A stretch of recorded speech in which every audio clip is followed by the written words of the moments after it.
Easy come, easy go.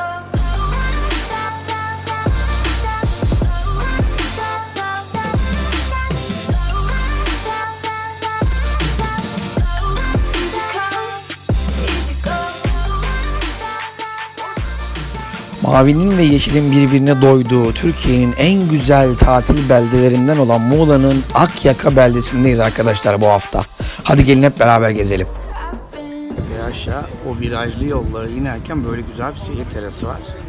İnsanlar burada duruyor, fotoğraf çektiriyor, izliyor. Tabii akşama doğru bu iş çok daha güzel olur. Şu kalabalığı göstereyim size. Yani ben aslında yolu hafta içi yol kat etmek istedim ama yine de kalabalık. Aşağıyı düşünemiyorum. Akyaka'nın içini. Hiç usanmam.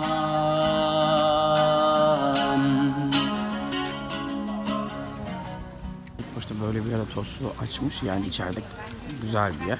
Daha sonrasında yoğunluktan sonra bakın yan tarafta, karşı tarafta bir yeri var açık alan. Orayı da almış, orada aynı şekilde hizmet ediyor. Teşekkür ederim kardeşim. Bu biraz fazla olacak ama burada iki tane şey var. Denemek istedim. Bir tanesi buranın aslında kavurmalı böreği. Aslında kavurmalı pide gibi bir şey. İşte kavurmam var, kıymam var, tadına bakacağız. Ama burası genelde tostuyla meşhur bir yer. Tostu, ya tostun altına salça sürüyorlar.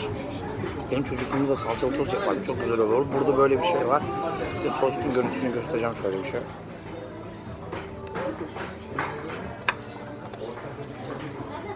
Aynı şekilde aslında biraz Kırk pidesine falan benziyor bu pide. Bakacağız tadına. Sanki içine peynir mi koymuşlar, ne yapmışlar? Ha, aman. Birazcık soğan var içinde.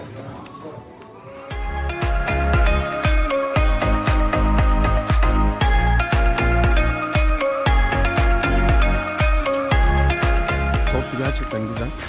Bana söylemişlerdi kıymalı kavurmalı pidesini yiyin, yani böreğini yiyin diye. Ben beğenmedim açık söyleyeyim arkadaşlar. Bir Karadenizli olarak pideyi orada yediğim için buralar bana çok güzel gelmedi ama tostu denemelisiniz. Akyaka'da yapmadan dönmemeniz gereken bir şey daha. Akçapınar tarafından tek başına da tekne kiralayabiliyorsunuz. Bu tur ortalama 1-1,5 saat sürüyor. Ve turun ortalarında size Amazon diye bir bölüme götürüyorlar. Burada 10-15 dakika bir dinlenme molası gibi, yüzmek isteyen yüzebilir tarzında bir mola veriyorlar. Gerçekten buraya geldiğiniz zaman o buz gibi suya atlayıp serinleyebilirsiniz. Evet arkadaşlar, tekneyi ele geçirdim. Biraz da tekne sürelim. Kaptanımızın eline de verdim kamerayı. Kamerayı da ben ele geçirdim.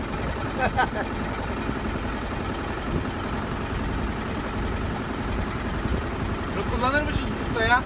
Bunu kullanırmışız, bir şey yokmuş. Dur seni indirmeyeceğim bir yere, merak etme. Yok değildi bas. Arkadan ben dönüyoruz ha. Ben dönsem arkadan fark ederim. Tamam değil mi? Döndüm şu an bu tarafa döndüm biraz. Döndüm değil mi? Ha, biraz böyle döneyim. Evet arkadaşlar, Azmak Nehri'ndeyiz. Akçapınar tarafından biz tekneyle kalktık.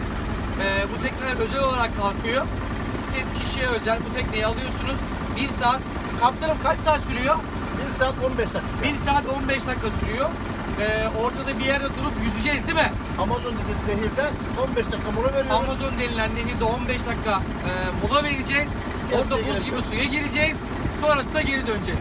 Kaptanım, ben işini zaten teslim edeyim. Teşekkür ederim. Şimdi atlıyorum tabii ki.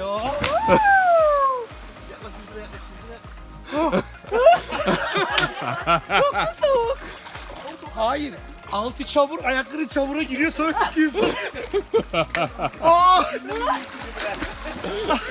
Çok soğuk. Merdiven var, merdiven. Gel. Ağzım burnun yandı diye düşünüyorum. Herhalde. Nereden atladın?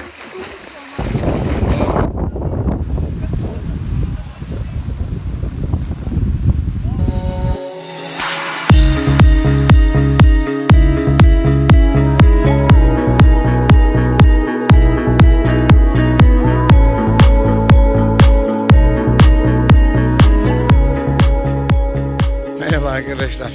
Sizlere Akyaka Orman Kampı'ndan bahsedeceğim. Yıllar önce buraya kamp atmaya gelmiştim. Hemen hemen 8 veya 10 yıl önce üniversite yıllarında. Bugün de burayı elimden geldiği kadar size anlatmaya çalışacağım.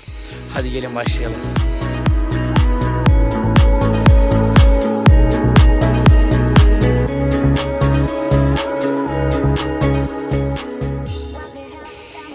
Akyaka'ya gelince ne yapılır? Soruların bir tanesi de ne yapılır derseniz orman kampına güzel bir kamp atılır. Dediğim gibi çok kalabalık. Sakin yerler bulabilirsiniz. Hani kontrolü kamp yapılmayacak dahi denilen yerlerde güzel bir yer bulursanız kamp atabilirsiniz. Buranın en güzel tarafı şu: Akyaka Orman Kampı hemen denize sıfır diyebilirim. Denize de gidebilirsiniz. İçerisinde kendisine ait duşlar, tuvaletler, lavabolar hepsi mevcut. Bilginiz olsun. Fiyatlar dediğim gibi çadır kurmak istiyorsanız da çadır kendinize aitse 40 TL.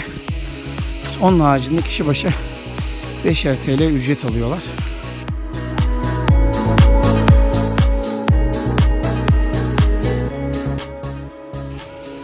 Yani kamp yapıyorsanız, çadır kurmayı seviyorsanız Akyaka çadır kampı bunun için ideal yerlerden bir tanesi.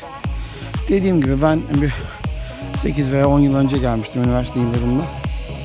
Daha sakindi ama o zaman da bu şekilde ev gibi yapıp da burada yaşayan insanlar vardı. Yine de aynı şekilde var ama biz sakin bir yer bulup çadırımızı kurabilmiştik. Şu an gerçekten çok kalabalık. O zamanlar çadıra verdiğim fiyatı çok iyi hatırlıyorum. 3 TL para ödemiştim. Kişi başı parası yoktu. Bir çadır kurmuştuk. 3 TL ödemiştik. Evet, burada çamaşırhane var, yıkama yeri. Görüyorsunuz. Duşu var. Sular soğuktur, bilginiz olsun.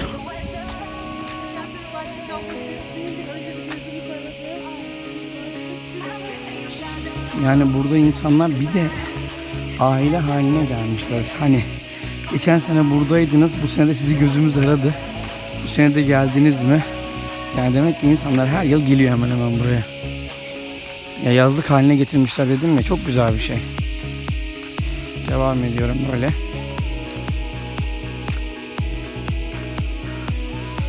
Akyaka merkeze 2 kilometre mesafede bir yer burası. Çok uzak bir yer değil. Akşamları Akyaka'ya inip yemek yiyebilirsiniz, eğlenebilirsiniz ki Akyaka'nın eğlence kültürü, yani eğlenebileceğiniz mekanlar çok yok Akyaka'da, onu söyleyeyim. Bir Azmak Nehri var, orada nehir turu yapabilirsiniz ve denizini doyasıya yüzebilirsiniz.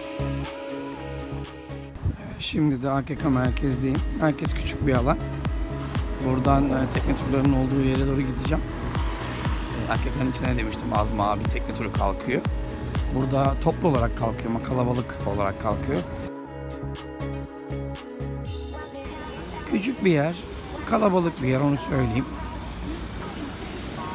Yapılacakları zaten listeleyeceğim. Mercimek çoğunluğu 10 TL, kuru fasulye 10 TL. Mercimek ve kuru fasulye aynı para olamaması lazım.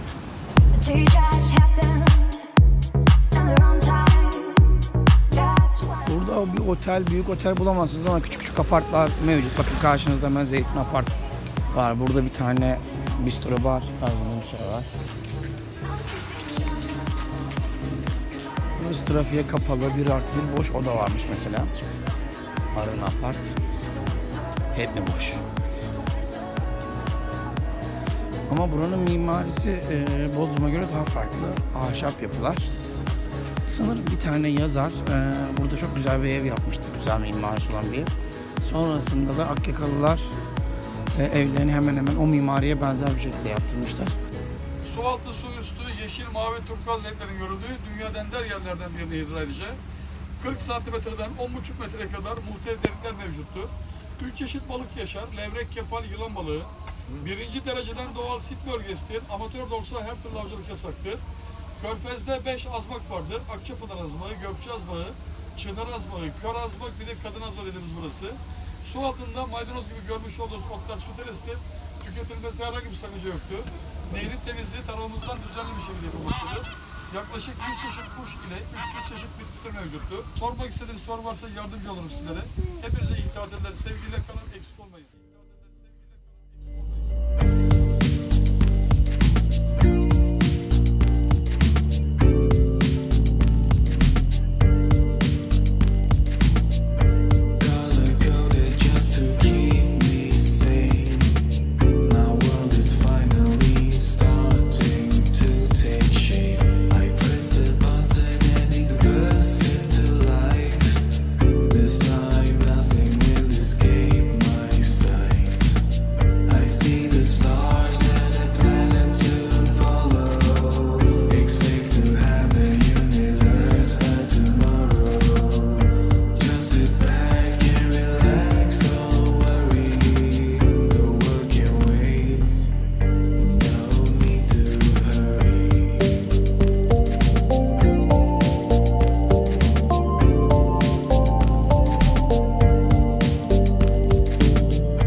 Azmak Nehri'nin kenarında oturdum.